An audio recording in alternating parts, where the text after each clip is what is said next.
Après 7 années d'études du piano avec Mireille Tissot, professeur au Conservatoire de Paris, il immigre en 1971, à l'âge de 12 ans en Israël avec son père.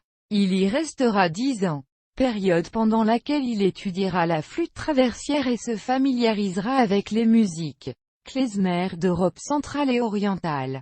À l'âge de 22 ans, il quitte Israël et entame de nombreux voyages aux quatre coins du monde. Au cours de cette période qui durera 8 ans, il se consacra à diverses explorations dans le domaine des musiques instrumentales du monde. États-Unis, Irlande, Grande-Bretagne, Hongrie, Roumanie, Australie. En 1985, il rencontre Richard Burton de la Royal Shakespeare Company, Londres, avec lequel il travaille le jeu d'acteur et de conteur. Jusqu'en 1986, l'essentiel de ce travail s'établit sur le rapport entre musique et langage verbal. Richard Burton le persuade de s'investir davantage dans le domaine du conte musical.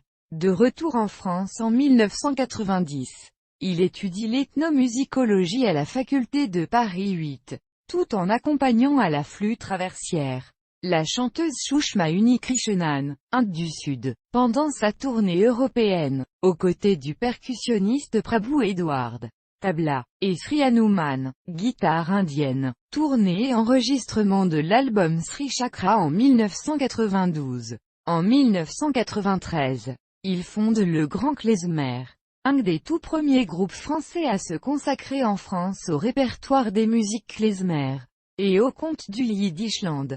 Hormis la poursuite de son travail avec le Grand Klezmer, de nombreux événements ont jalonné le parcours d'Alain Karpati. Compositions diverses. Sarajevo, pour l'Orchestre symphonique d'Avignon.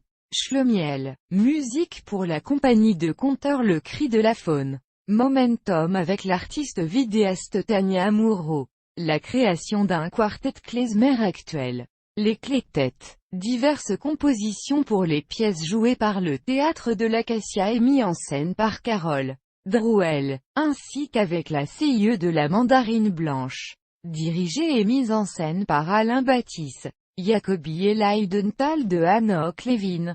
Ces projets témoignent tous de la passion et de l'engagement d'Alain Karpati pour la place des musiques du monde dans l'art du conte, du théâtre, des spectacles de rue et des arts plastiques. Instrumentarium, petite clarinette, clarinette basse, flûte traversière, chants et percussions diverses.